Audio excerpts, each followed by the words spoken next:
I'm here at the Whitten Oval to catch up with NAB AFL Rising Star nominee Michael Talia, and I've also invited along his grandfather Harvey, who was a 1954 Premiership champion here at the Bulldogs, just to chat about how he thinks Michael's going in the early part of his career and how things have changed here at the Whitten Oval since he put on the boots for the mighty Bulldogs. Young Michael, something of a rising star himself.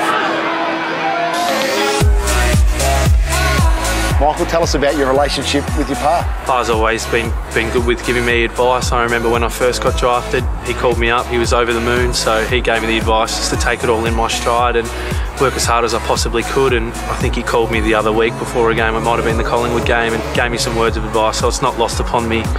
You know, for a bloke of his calibre to be giving me advice like that, I really take it to heart, so yeah.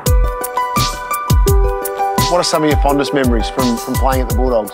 Playing with the Bulldogs, naturally winning the flag. As I said to you, Brad, many a times, you know, when are you going to win one for us?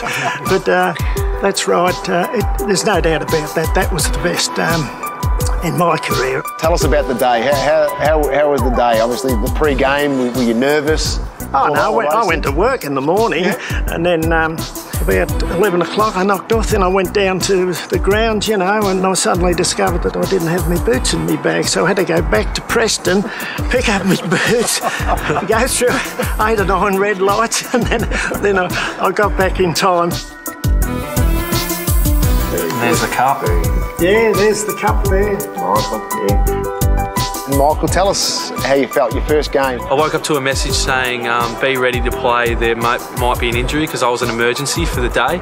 It was something that went really quickly, and I think the thing that stood out for me was kicking my first goal in my first game, and I haven't kicked one since. Talia, take it on, young man. He does take it on. What about that for your first goal in footy? So how many clubs spoke to you in your draft year?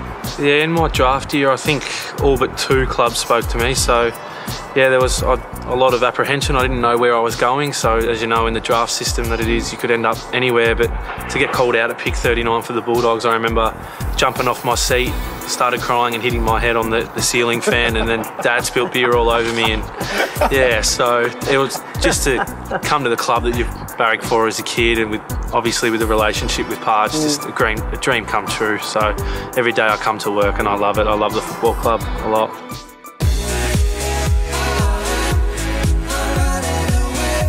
What have you heard about your Pa's footballing abilities?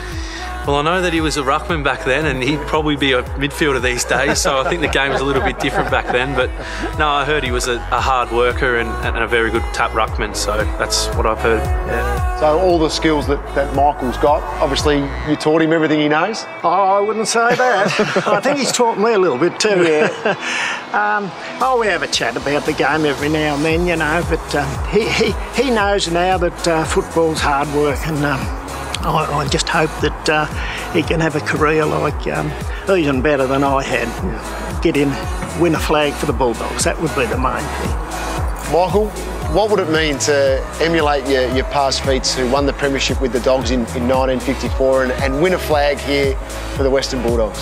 Oh, to be honest, it'd be a dream come true. I know that's a bit cliche, but I was watching the preliminary finals when we made 3 in a row as a kid, and I was shattered when we didn't win them. So to be able to be playing and hopefully one day win a premiership with my Pa's number would be an absolute dream come true. It's a lifelong dream of mine.